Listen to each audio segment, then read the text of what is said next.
Hello ma'am, I don't know. Sikkim de halakpa kanda kay tare West Bengal dagi Assam kitang nanjala pai tanja da ai Spect nandera ta haure ba dagi highway ni na dum kani dum samtat kray dai Spect dum toi re ba adu do nasi jai me sa pe liang kho ga por chana ba ama ha pe jen so ga taw ni ba ki Spect city hana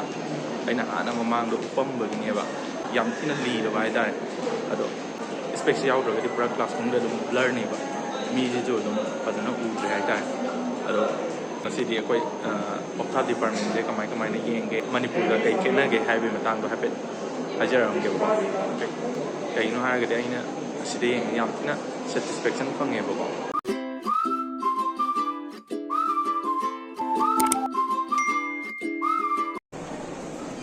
registration counter lai re mi je dum OPT or so mi je pat na yam hai ta sisina koi optometrist ki room ne manung gi da changaga sigumba ka macha ahum lai duga sigi computerized eye testing gi sigumba machine ahum maga power check se ahum lak to dai ne ai ha round gi power check to ba changi ne si matang da sumaina eye drop se mu ha pani duga pana pupil di dilate hon dai ni mayam na mit na ha ga do sumaina normally sumai picture le ba je sumai cha hol ni duga mu power se mu kam check to dai ni sigi eye drop ha pa je mit se to be to no ai tab ne ba adugi asam gi apok se sugat la kha gi eye drop half cray anirak so boy na happy ni my pupil just mind dilate to aduga nung do tina gi chei jeng de ni ba duga power so amana check to de ni do si ha ko ni pupil dilate to mi na nung sa permit pa aga sa pa mo re ba ni ado sigi sumaina to ro gi yeng bai mo je ai manipur da supanyam la yeng private da kai da dum panyam dum yeng bai gi mit ki matang government kita song tang ni yeng ra ma le aduga sumaina to jem pok to de do sigi facility jem de yam ki pam de ai ta people je dilate to bolor matung da ani suba power muk check to boloi re aduga sigi room ji da slit len examination kawe sida tawri sida mu mit to kuina solak pagi retina kai ka sokpra adagi mit nung nungai ta ba khotpa loina ma mu consultant kai kana mu yenge nonga laga mu final power pi bagi la o na class ki marak laga mu habet salure moi nursing gi angang ge awareness to le rami patient ge la ko kan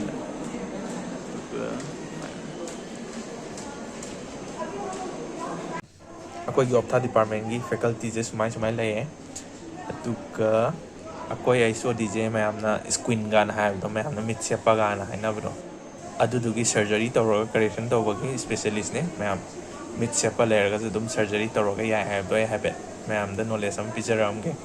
ai jeng ha ngai ro matung da asigi refraction room ji da mu kamuk chang ga optometrist sing na power mu kamuk check to loi re aduduga sigi do prom test si muk to pire kai gino na ha ga de engon na pi ro power je he na pichali ra wa na pichali ra ha na mu final power piram dai check to ri ne ba asigi masu ni je mana na ura ga de dum ai gi power je dum ya re ha ne du re na ura ga de engon pi ro power je he le adai green he la ga di power je wa le khole dum ai khanga ga am kong moina final power pi bi re sumaina lupa tara pi ba ticket ama ka ga round ahum mari ra ka hanjan yeng ba ga je manipur da di kitang lairam do man de ta atu mayam na khangbi ba mafam le ga di comment section da bi ramo sigiti bye bye mayam na anop leiba kan da moi gi dukan da gi dum nam phu sapu to roga lupa lising ahum change mari change ha ga moi dum noi akoi mayam je business oina ta holi dana ado si matang dai apps ma hajaram lens card haiba apps ma lai si je Play Store da su ka dum loi phang mane do si aina apps ki sponsor ki kem ta na te ko ma aina mayam da kana ni khan na aina so dum personally use to apps ne ba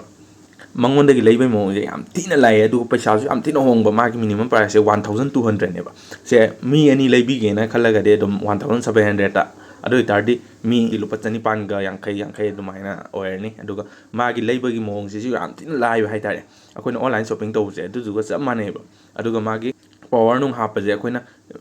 manually khut na me la ga su dum yare na traga so dum WhatsApp ta text tong na raga moi gi akoi gi power pi rei ba post WhatsApp ta dum photo tha ra moi na dum me la ga akoi na cross check to ma tung da paisa payment to ba je dum online da to bu du ga dum chap mane online ni pot lai bu ga dum chap mane